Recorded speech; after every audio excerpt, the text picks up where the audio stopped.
India and Afghanistan are bound by a million ties through millennium. Our ambassador was telling me that an estimated 13 million people in India who claim descent from Afghanistan in various parts. Yesterday, I had the pleasure of meeting with people who, after 200 years of living, speak still Pashto or Dari of absolute pure cadence. That is an indication of the ties that we have had, and the past here is a guide to the future. Other regions need to overcome their past in order to build a future. We can build a future based on appreciation of our past. Afghanistan was a roundabout, a place where ideas, people, goods came and flowed from South Asia to Central Asia to West Asia. Our vision today is to be guided by that potential, where again, the energy of Central Asia will flow to South Asia, where pipelines, fiber optics, railways, and connectivity, air, ground, and virtual would connect us. In this regard, we very much welcome your emphasis on the bilateral and multilateral transit and transport agreement. Atari Wagah is a desired destination for us. It would allow Afghan goods to again reach this vast market. And may I take a moment to thank Tagore. Kabliwala has done more to give us a brand that we could not buy with $1 billion of advertisement. So I'm delighted that the old version is being watched and a new version is being prepared that will give you a much more authentic sitting inside Afghanistan. I speak of Tagore because I was raised on Tagore by my grandmother, who lived in Dehradun in Lahore in exile and was educated. And those are the personal type of ties.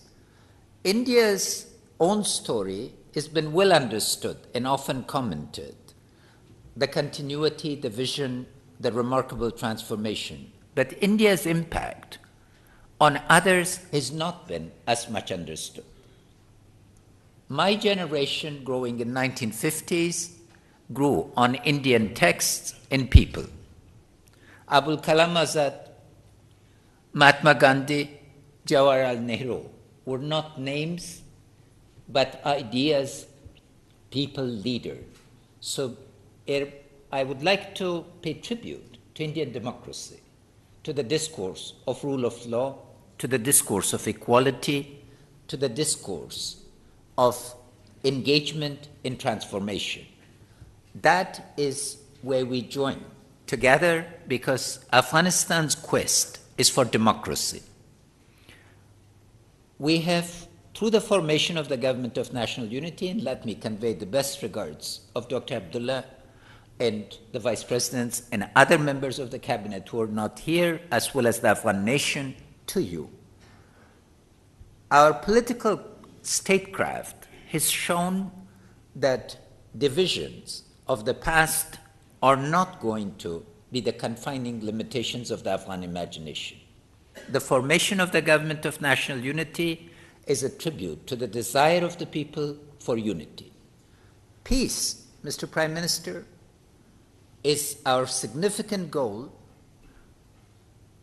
because the shadow of terror haunts our children, our women, our youth.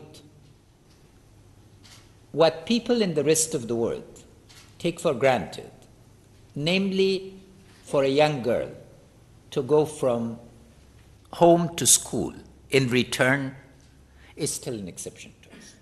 Terror must be confronted and must be overcome. We are determined to make Afghanistan the graveyard of terror.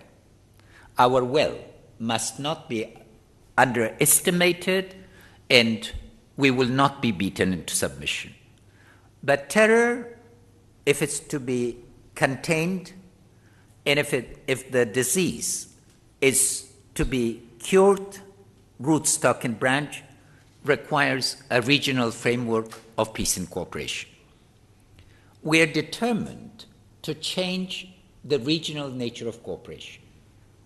Against all forms of violence, what is essential is that the state system in the region rises to a new understanding. Terror cannot be classified into good and bad. It cannot be differentiated. We must have a unified approach. We must be united both in the region and globally to contain this phenomenon. That is the legacy in Afghanistan. Today is fighting the battle against terror on behalf of all our partners and neighbors. And we appreciate your moral support and your understanding of our quest for containment. I would like to also express thanks for India's very generous assistance. Over $2.2 billion have been spent, a most significant part of which is in the formation of the human capital. We have 13,000 Afghan students today in Indian universities. And this, of course, will be the ground for formation of new ties and expanded ties that would enable generations to come. And your support in this regard, in the intensive discussions that we've had to turn the potential of Afghanistan into an actual reality, is highly appreciated.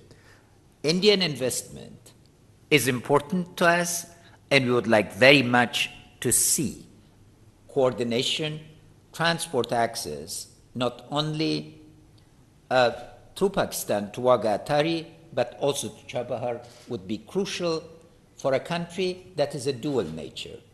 Landlocked, if you look at geography, a land bridge, and a roundabout, if you look at political economy.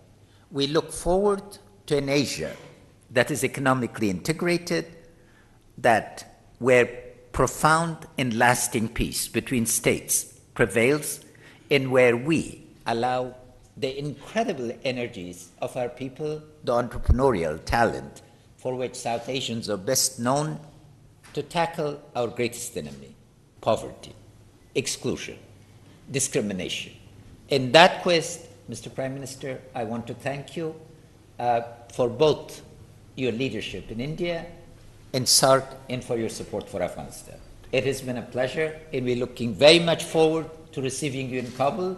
I hope that you would not only come to inaugurate the parliament, that is a very appropriate gift from one democracy to another, but to visit the Bamiyan Valley and some of our other sites as well. Nepal की पीड़ा भी हमारी ही पीड़ा है। मैंने नेपाल के प्रधानमंत्री जी से, राष्ट्रपति जी से बात की।